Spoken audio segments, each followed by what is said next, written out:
grabación ya está. Así que voy a irme donde nos quedamos. Hablamos de los errores que tuvieron, que lo más común, nosotros teníamos de que el sistema conflictual tradicional es que te da la respuesta directa y hacer la triangulación que una norma conflictual, triangulación por eso de naturaleza indirecta. ¿Y mediante qué van?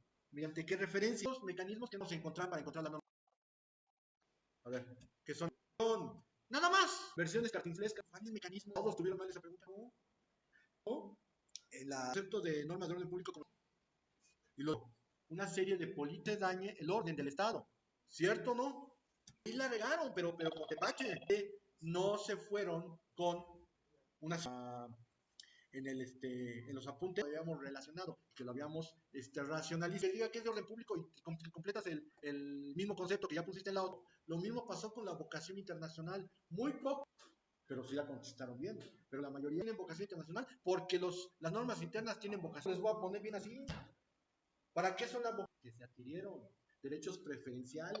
Entonces, ese tipo de respuesta son las que tienen que tener otra visión, porque a final de cuentas tuvieron mal esas respuestas por irse por lo más sencillo o por lo de que ya no entiendo y ahora qué voy a hacer, pues voy a hacer lo posible por no por decir, pues es que así vienen en los apuntes, porque ahí les va otra.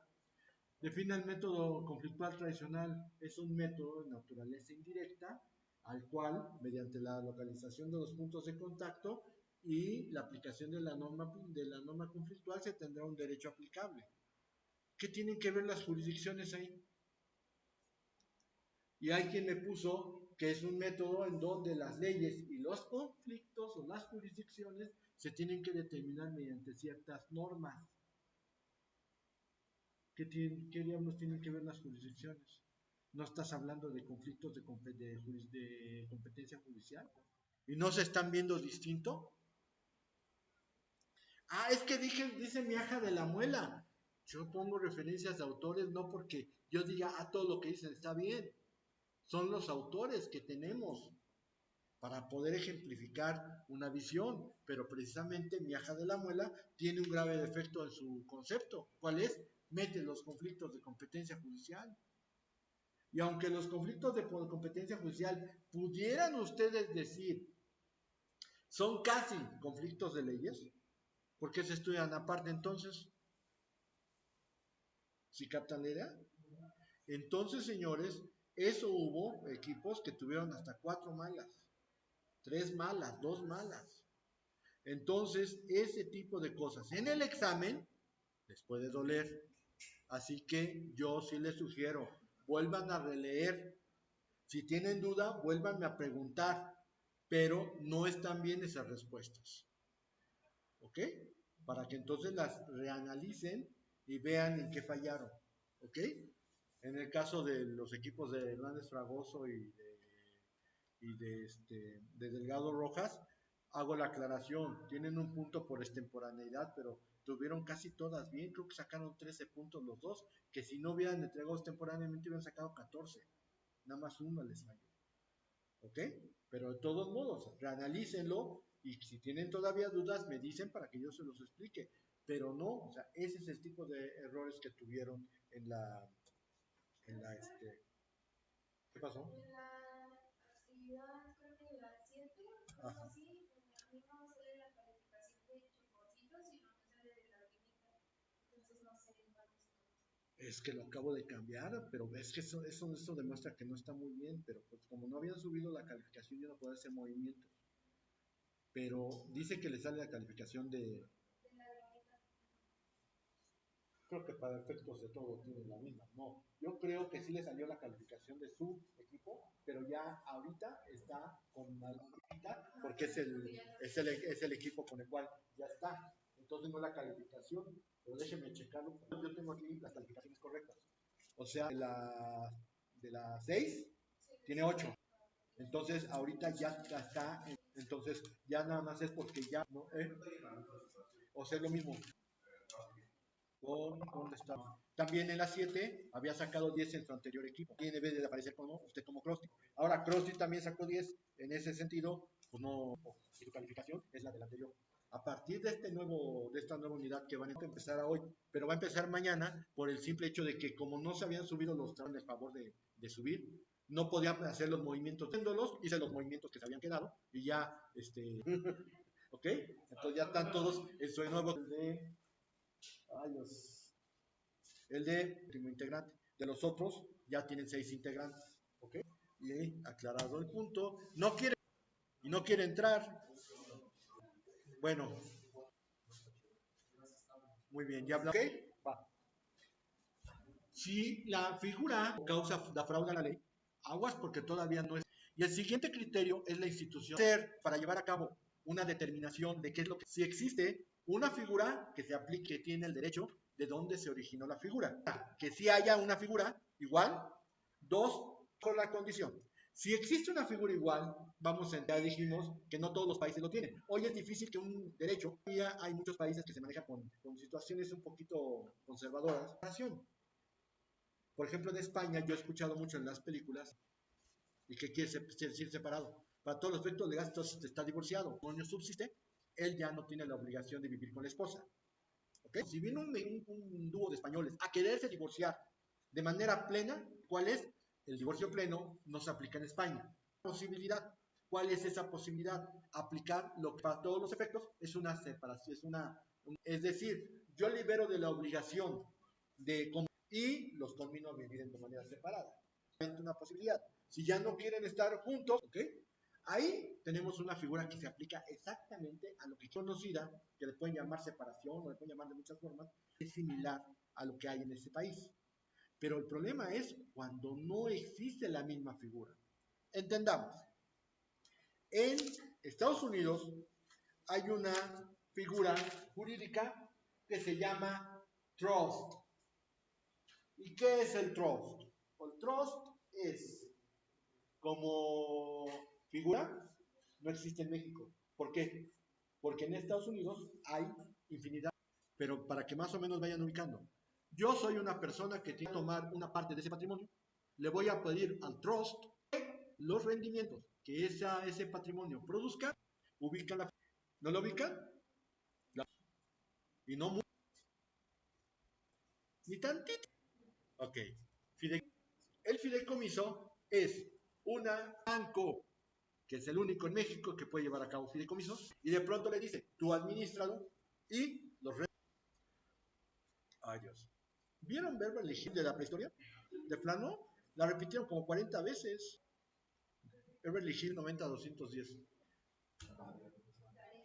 No, la situación. Si ustedes ubican tal vez no lo ubican, por eso es una pregunta que vayan los pobres a Beverly Hills, aunque sí había una pobre que estaba becada, era más inteligente. Niños ricos. Y por ejemplo, él se acaba de morir precisamente, que después le hizo de papá de Archie en Riverdale. Era un muchacho que estaba un poquito más grande que los demás, de un fideicomiso que le había constituido su papá. Su papá parece ser que él defraudó a algunas personas, pero él ya había constituido, pues era rico, porque aunque vivía solo y no tenía papás, pero el residencia en Beverly Hills tenía un coche muy bonito, un Porsche 911, le daba todos los meses su fideicomiso. ¿Y porque era muy fácil? El novio, su fideicomiso en el trust, dejaba el fideicomiso en el trust. Su hija era novia de Dylan. Ya sabe, ¿no? Lo que representan los muchachos en las prepas de allá, ¿no? Pues tienen a lejos juntos y todo. Me hago de la vista gorda porque pues ya las cuestiones que me han dejado la vida es que los hijos son prestados. O sea, mi hijo mayor, ese condenado tiene como. Y la verdad es que trabaja y le va muy bien en lo que hace. Él en medio día y hasta más, yo creo. Entonces, pues se la pasa su vida, si se va a casar, si no se va a casar, si tiene novia, novio, amante, no, pues no sé, que partir su camino y yo me voy a quedar con su mamá. Afortunadamente su mamá y yo nos llevamos bien, que si nos llevara a una situación terrible. Pero bueno, ok, entonces, trust no existe. Se parece a un fideicomiso. Si me lleva, voy a tomar en México, fideicomiso. Y aplico, tal vez, lo único que sí tendría que checar de acuerdo con el derecho extranjero es cómo es el fideicomiso. Y nada más. ¿Ok? Eso es lo que sucede. Yo soy poligámico. Yo no tengo el matrimonio poligámico adjunto. ¿Qué tengo que hacer? El concubinato a ninguna hereda a los hijos. Esta situación más, podemos hablar de, por ejemplo, el cheque, pues tiene a cómo se maneja el cheque en México, relaciones de crédito respecto al cheque. Obviamente voy a aplicar la regulación que se le puede aplicar del cheque en México y solo que no se parezca al cheque en México. Así, dar un caso. La pregunta es, ¿y si la institución no hay nada que se le parezca? El juez tiene chance de, ustedes saben que no. Y entonces, la posible, la equidad y tratar, claro que, aunque tal vez viene un poquito de eso, pues aplícale eso. Aunque sea un poquito de conocer un asunto que te pongan a considerar. Ya tenemos la situación está en la aplicación ya del derecho. Hemos comentado, hay dos puntos. Hay problemas teóricos y hay los problemas teóricos. Los problemas teóricos, teoría llamada inglesa, que considera al derecho extranjero, teoría inglesa, estaba vigente en México antes. ¿Sí? El decir que un derecho extranjero es un hecho en el proceso. Los hechos en el proceso, tú en una demanda, lo que haces, te tienen que probar. A ver, por acá tengo una. Ok, muy bien, Braulio. Ok, bueno. Entonces, decíamos, los derechos extranjeros son un hecho en el proceso y los hechos se prueban. Pero a ver, vamos a pensar, ¿cómo pruebo un derecho extranjero? ¿Cómo pruebo que es derecho? ¿Confesional? Voy a mandar traer a Joe Biden a que venga a México a decir si ese es su derecho o no. Dejen que lo pidan. ¿Vendrá? Bueno, se las pongo más fácil. Le puedo pedir al presidente de la Cámara Baja o de la Cámara Alta que me venga a querer decir si ese es su derecho, una testimonial. No se puede. ¿A quién le pido? Al presidente de la Suprema Corte de Justicia de Estados Unidos que venga a ver si es su derecho o no. ¿Y entonces cómo lo pruebo? ¿Es una documental pública?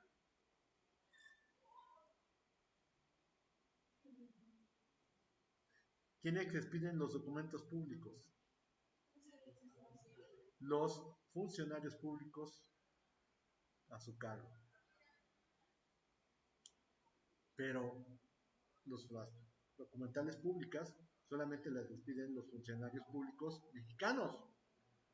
¿Cómo hacemos para que nos despidan un documento público que yo le pueda dar certeza de fidelidad si es de Estados Unidos? Por lo tanto, si ustedes presentan documentos, serán simples y sencillas documentales privadas. ¿Y qué pasa con las documentales privadas? Yo sé que todavía no están para eso. Por eso necesitábamos que esto se diera en noveno, en 10º semestre. Pueden ser objetadas y por lo tanto nulificarle su valor probatorio. Entonces, ¿con qué prueba? ¿Mando a traer un abogado para que haga una pericial?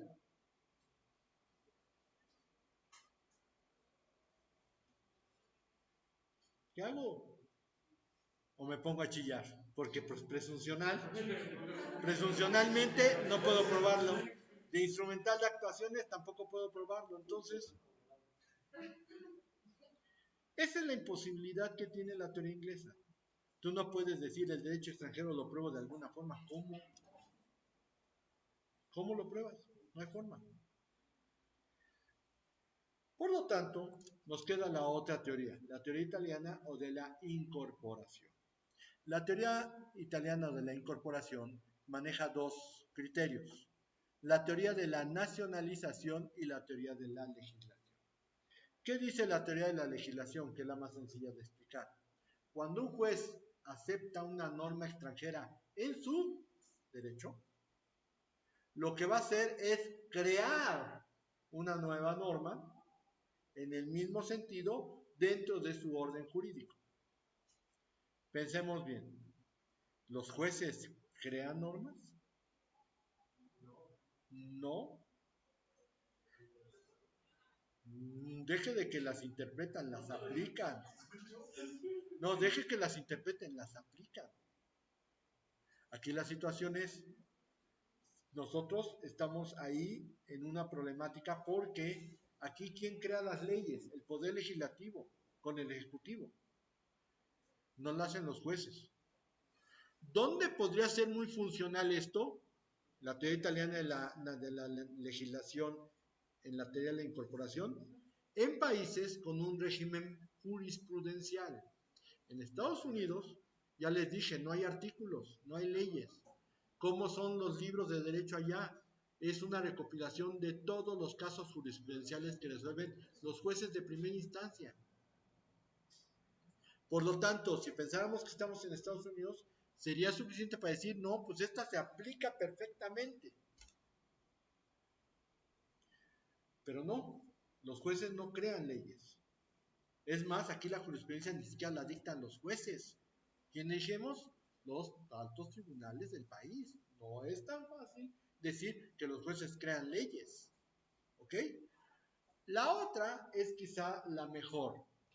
Dice la teoría de la nacionalización. Cuando un juez incorpora una norma, está nacionalizándola y está haciendo que ésta se una al orden jurídico que se va a aplicar en ese país.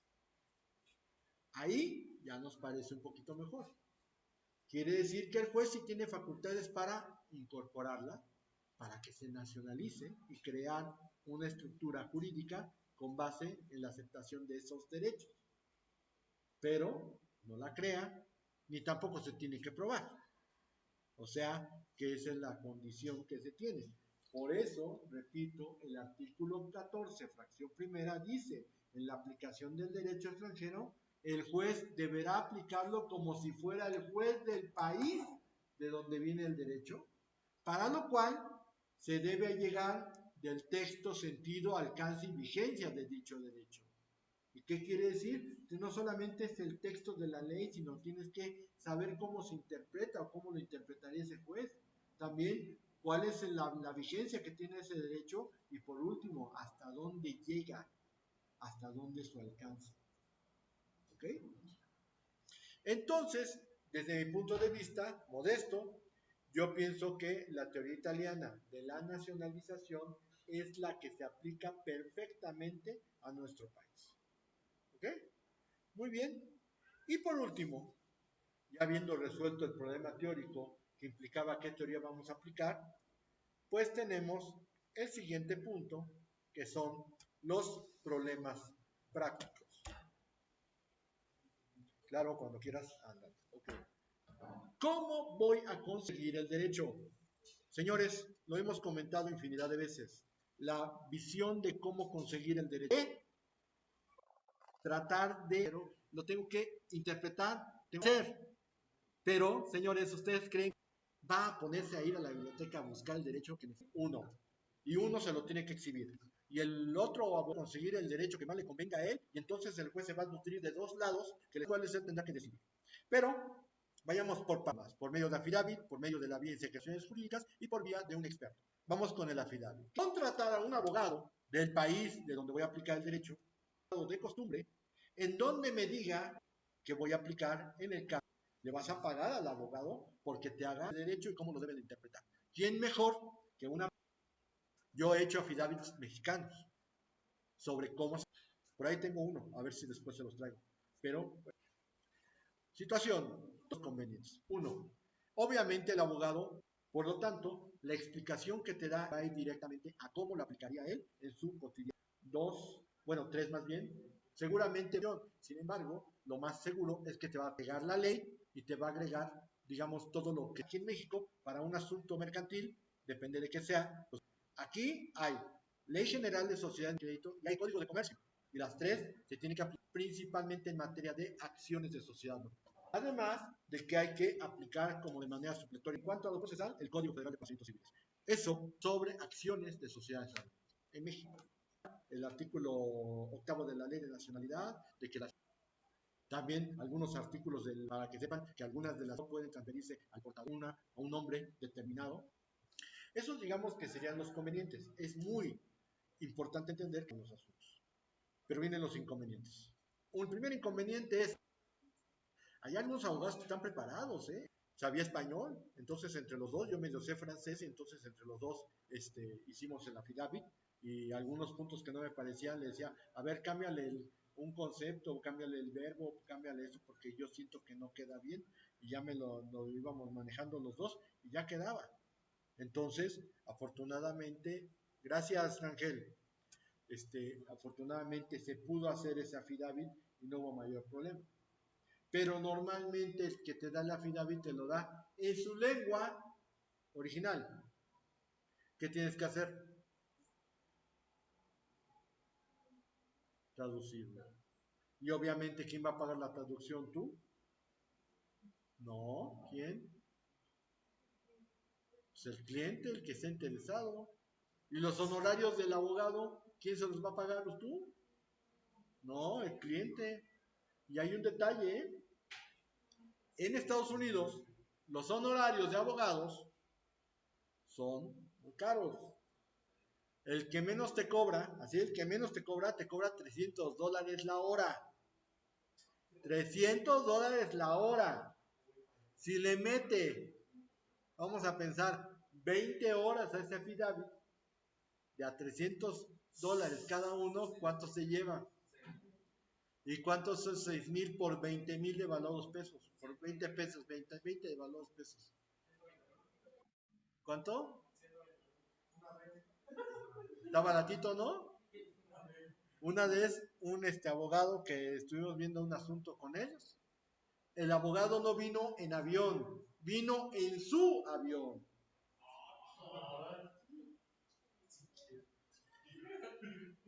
Ahora imagínense pedirle un dato de estos a uno de esos. Va a comprar otro avión, seguro. ¿Sí? Es muy caro. Pero pues, tienen que hablarlo con el cliente. Principalmente, ¿por qué? Pues ustedes no van a pagar nada. Si ustedes, ay, yo tengo un cuate y yo lo pago. No, están locos. Se van a quedar pobres y ni siquiera van a ganar el asunto. Entonces, lo tiene que pagar el cliente. ¿Ok? Es muy caro. Muy bien. ¿Hasta aquí todo bien? Muy bien, vamos con la segunda vía. Secretaría de Relaciones Exteriores. Afortunadamente, la Secretaría de Relaciones Exteriores es autoridad central y a través de todo el cuerpo diplomático mexicano, la Secretaría de Relaciones Exteriores te puede conseguir todo el derecho que quieras de algún país con el cual México tiene relaciones diplomáticas. Primer detalle de conveniencia, no te sale caro, porque cuando mucho te cobran las copias.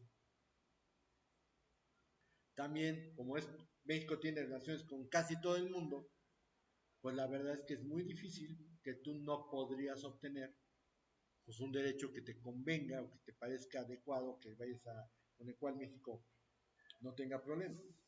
Esos son dos convenientes muy fuertes. Ahí vienen los inconvenientes. La Secretaría es organismo público centralizado. ¿Tú lo quieres para mañana? Te van a mandar bien lejos. Tienes que darle el tiempo para que vaya la petición, vaya al consulado, el consulado vaya a conseguir la información. Si es muy barato, sí, seguramente las copias nada más, pero por lo menos mientras y en lo que te lo consiguen, tendrías que considerar que a lo mejor 6 meses tienes que andar viendo eso de la situación del derecho. Y otra cuestión más, sí te van a dar copias, pero una de las cuestiones más importantes es que ya, ¿a poco crees que la embajada o el consulado te la va a traducir al español? Pues claro que no. Tendrías que pensar que te lo van a conseguir en su idioma original y que corre por tu cuenta también la traducción. Y obviamente también la traducción, pues tienes que pagarla, bueno, más bien tienes que pedir al cliente que la pague y quién sabe en cuánto te saldrá. Ahí el punto en donde yo les sugeriría que tengan mucho cuidado es no aceptar cualquier tipo de asuntos. Eso de que, ay, quiero recuperar a un niño y lo tiene mi marido en Vietnam. Si el affidavit de Vietnam va a salir caro, pues imaginen ustedes conseguir la ley en vietnamita y traducirla del vietnamita al español, como si fuera una lengua que cotidianamente se pudiera.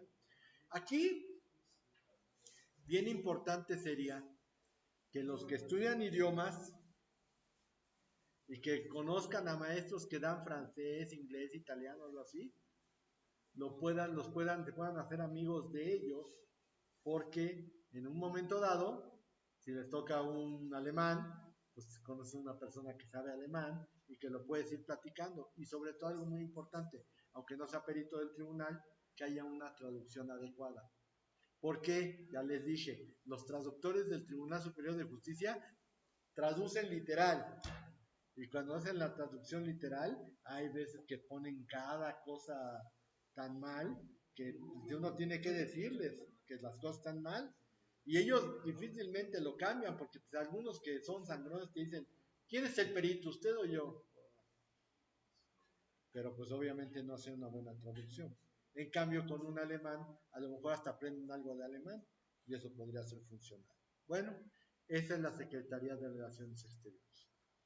A través del Instituto de Investigaciones Jurídicas tienes dos alternativas. La más sencilla, a través de la página del Instituto de Investigaciones Jurídicas, antes era un icono llamado Navegador Jurídico Internacional. Con ese navegador jurídico internacional tenía ligas con todos los gobiernos del mundo y también los de la República Mexicana.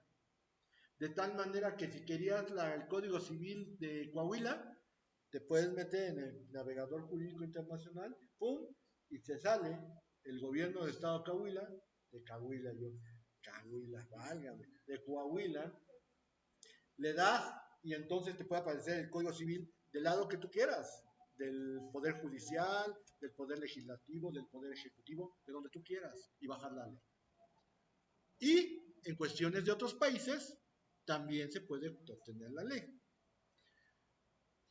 Las conveniencias son que tú haces el trabajo. Dos, que no vas a gastar mucho, cuando mucho tu computadora y luz. Ya si no puedes gastar eso, pues la verdad es que no sé cómo ayudarte, ¿no? Pero los inconvenientes son las horas, perdón por la expresión, pero es algo ya muy normal, las horas nalga, que eso cansa. Es meterte a la computadora. ¿Han buscado jurisprudencia en la computadora? ¿Cuánto tiempo te puedes tardar? 5, 6, 7 horas. Mijito, ya vente a cenar. No, estoy buscando jurisprudencia y te tienen que dar la leche y las galletas, ¿no? Y estás todo el tiempo metido ahí. Muchas horas. Nachas de aspirina, porque ya planas. Pero tú sabes que consigues, cómo lo consigues, y sobre todo puedes conseguirlo tú. Aquí, pues obviamente los idiomas son muy importantes, ya no digamos el inglés, otros idiomas. Si sabes tantito de francés, si sabes tantito de italiano, pues a lo mejor con eso es suficiente, ¿verdad? Pero a final de cuentas tienes que hacerlo tú. La segunda opción es a través del Instituto de Investigaciones Jurídicas que tú le pides al instituto lo que necesitas y el instituto te lo consigue. Van a hacer el mismo trabajo que tú tendrías que hacer, pero a un precio por foja. La última vez que yo recuerdo haber visto la situación del cobro por foja en el Instituto de Investigaciones Jurídicas era 40 pesos la foja. O sea, la foja es una hoja escrita por anverso y reverso, pero 40 pesos cada uno. Eso fue hace ya largo tiempo, yo creo que pues fue antes de la pandemia. Ahorita con la inflación y todo lo que ha subido, ¿qué quieren? ¿100 pesos por hoja? A lo mejor. También implica un pequeño capital, pero el Instituto de Investigaciones Jurídicas te hace el trabajo y ya nada más tú ya lo empiezas a procesar. ¿Ok? Nada más que es lo mismo. todo el trabajo que se haga. Es lo mismo que tú vas a facturar, si tú la buscas, todo el tiempo que tú estás pegado en la computadora lo tienes que facturar. Ni modo que le digas, ay, me caes bien y te lo voy a perdonar. Pues, oigan, son sus ojos, es su esfuerzo, entonces pues lo tienen que cobrar. Bueno, acá tal vez lo que cobre el Instituto de Investigaciones Jurídicas por foja lo tiene que pagar el cliente, pero también hay que considerar. ¿Ok? Y pues ahí está, esas son las formas y falta la vía de experto. En la vía de experto, ustedes van con un maestro de Derecho Internacional Privado, que sepa de lo que hace, que les va a cobrar, pues no como un affidavit, no como el Instituto de Investigaciones Jurídicas, pero que por ser ustedes alumnos les va a cobrar con un pequeño, digamos pequeño, minúsculo, diminuto, microscópico descuento, pero pues les va a conseguir la información que necesitan. No, no, no. Yo por hora ando cobrando 3,200 pesos. Para estas cosas, sí. Pero no son los $300 por hora que les cobran otros. ¿Ok? Pero bueno, a lo mejor les puedo cobrar 3,000 para que no se sientan estafados. Bueno, si no quieren conmigo, vayan con Pérez Nieto, pues qué más. Pues sí, 2 veces me han pedido ayuda a los alumnos y 2 veces me han dejado colgado ya cuando ya tengo la información. Ya tengo toda la información y me dejan colgado. Y las horas que trabajé, entonces la verdad es que por eso ya ni me ofrezco. O sea, yo nada más digo, vaya con un especialista, porque ya van 2 veces que me dejan colgado con eso. ¿Ok? Pero, ¿cuáles son las ventajas? Obviamente tal vez el cobro sea menor. 2, puedes estar junto con él buscando la información y a lo mejor entre los dos pueden hacer un equipo porque tú le puedes decir, yo quiero buscar información sobre esto, y el otro va a buscar. Y puede estar muy cerca de él para cuando tiene la información. Pero los inconvenientes son, y yo creo que no hay ninguno que no tenga inconvenientes. A veces pudiera suceder que aunque tú y él estaban seguros de lo que estaban buscando, a lo mejor no era eso. Y perdiste tiempo y tuviste que pagarlo. Y otra situación está el hecho del tiempo. Tampoco un especialista te va a tener la información de hoy para mañana. Tienes que darle tiempo. Por eso tienes que preparar cualquier caso que lleves conforme al derecho extranjero, tienes que prepararlo para llevar a cabo la recopilación de la información. En el caso que yo les comenté sobre la refresquera, la verdad es que no me tardé aproximadamente 15 días en encontrar la información. 15 días. O sea, no es fácil y me tardé en promedio de horas 45 horas. O sea, sí estuve trabajando un montón. A final de cuentas, como era el despacho, pues ya no me pagaron nada, pero pues no es algo que sea fácil de obtener. ¿Ok? Muy bien. Pues con esto terminamos la octava unidad. Ya está. Entonces, preguntas allá en casa, aquí en salón. Me encanta porque de pronto todos empiezan a ir. Tenía como 30 ahí y ahora me quedan 6. Y de 30 se quedaron 6. Pero bueno, a ver, preguntas. Si tienen miedo de hacerlas, háganlas por el chat.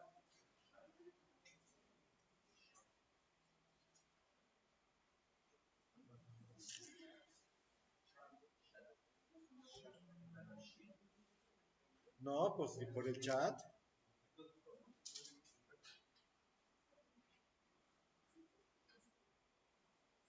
Aquí, preguntas. Todo Tomen bien, en consideración que esta es la última unidad que se va a evaluar, ya es la 8. Y si la riegan en los cuestionarios, les va a doler. Ninguna. Sure, sure. ¿Qué? Dígame. A ver. Es con respecto a las conferencias. ¿Qué? ¿Ya solo se va a subir 6 o digo 3 o 6? 3 nada más. Ya no va a ser la otra. Ya no da tiempo. Entonces, a ver, la situación es que con ustedes hasta el lunes 16 va a estar el cuestionario de la 7. De tal modo que el 16 tenemos nuestro último examen heterogéneo. El 16 es el último examen heterogéneo.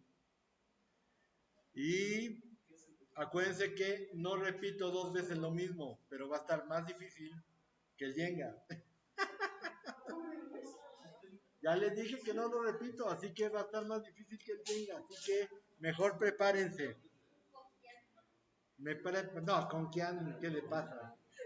Con Kian. Entonces, aquí la situación está en que tienen que prepararse muy bien porque cada equipo va a tener su reto particular. Así las cosas.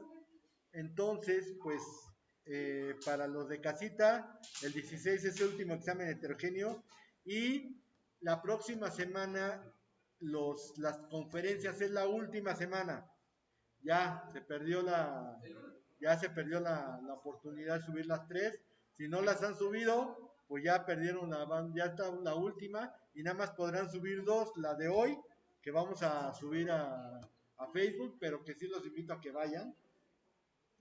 Y la del 18, que el 18 va a estar abierto de las conferencias hasta el 19 a las 23:55. ¿Ok? Y ya, se acabó eso. Del examen, entonces lo vamos a dejar abierto para el día sábado 21 de mayo. 5, que es extranjería. 6, métodos para solucionar problemas de tráfico. 7, las tendencias más prácticos del problema del tráfico tradicional. Esas 4 unidades van a ser las suyas. ¿Cómo va a estar la situación de las 5 a las 6? Bueno, de las 4 a las 5 es el segundo grupo. Del primer grupo lo hacen de las 5 a las 6. Es el que se queda en esta ocasión en segundo lugar. Por eso muchas veces no es bueno andar diciendo, ay, hacerlo así. Pero nunca piensan con estrategia, piensan en quitarse las responsabilidades. 21 de mayo es su examen. Prepárense, porque entonces para el 23, que es el 23 y el 25, a lo mejor el 23 yo vengo, pero no doy clase. No, yo creo que sí, el 23 vengo a dar clase del sistema de conflictos de competencia judicial. Y ya para que el 25 ya nada más entregue calificaciones. ¿Ok? Esa sería la tónica el día de hoy. Señores, pues nos estaremos viendo el lunes. Qué lástima que mi cumpleaños no cayó el día hábil porque ustedes habían descansado el día de mi cumpleaños. Ni duda ni curiosidad tienen, ¿verdad? ¿Cuándo es mi cumpleaños? ¿Eh? No. Que si hubiera caído mi cumpleaños en día hábil, no hubieran tenido clase. Vamos a festejárselo a la marquesa. A la marquesa, ¿qué vamos a hacer? ¿A que nos balacen? No, no.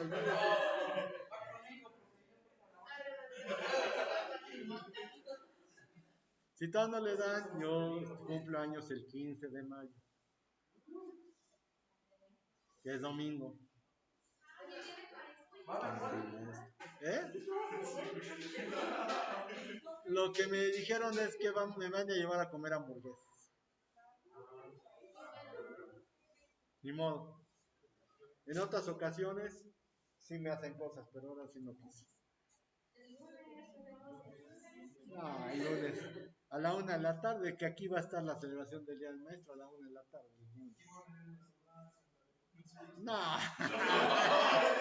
La Sonora Santanera, sobre todo, ajá. Lo que queda de la Sonora Santanera, porque nada más son 2 los únicos que tocaban en la otra. Ay, no. Pero bueno. Ok. Cuídense mucho, nos vemos el lunes. Allá en casita nos vemos el lunes, ya están informados. Hasta luego, profe. Hasta luego, que les vaya bien. Bye, bye. Hasta luego.